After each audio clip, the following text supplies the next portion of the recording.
Hello বন্ধুরা, আসসালামু আলাইকুম। পাপড়ি মাশরুম অ্যান্ড অ্যাগ্রো ফার্মের পক্ষ থেকে সবাইকে শুভেচ্ছা।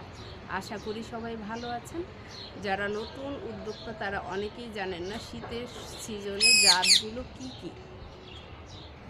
এখনই যারা খড়ের বেড করবেন তাদের জন্য ভরা মৌসুম এবং জাতগুলো সম্পর্কে সঠিক নলেজ না থাকলে আপনারা খুব একটা আইডিয়া নিতে পারবেন না যে সে কোন জাতের চাষ করলে। সবগুলো তো ওয়েস্টার, কিন্তু ওয়েস্টারের মধ্যে শীতের জাতগুলো কী কী। সাদা জাতের মধ্যে আছে PO2 এবং WS, এ দুটো হয়েছে সাদা জাত। SK51 এটা হয়েছে কালো জাত, আর OBOS এগুলো হয়েছে হালকা অ্যাশ।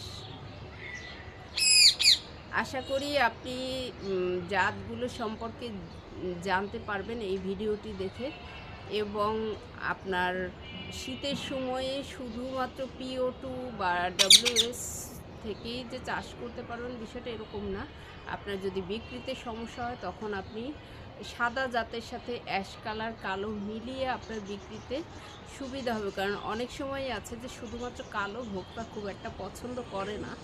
সেক্ষেত্রে আসলে শুধু সাদা জাতের উপরে নির্ভর করলে তো আপনি আসলে ব্যবসায় সঠিকভাবে আপনি পথে চলাতে বিঘ্নিত হবেন।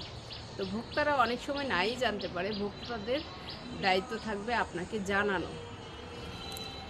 আপনি মিলিয়ে যখন চাষ করবেন তখন আপনি প্যাকেটটাও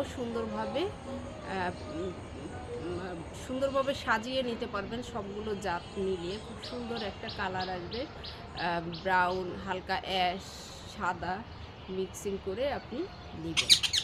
আশা করি ভিডিওটি দেখে উপকৃত হবেন এবং ভালো থাকুন, সুস্থ থাকুন, নিজ ঘরে ঘরে মাশরুম চাষ করে নিজের পুষ্টি চাহিদা মিটিয়ে তুলুন। ভালো থাকুন, আল্লাহ হাফেজ।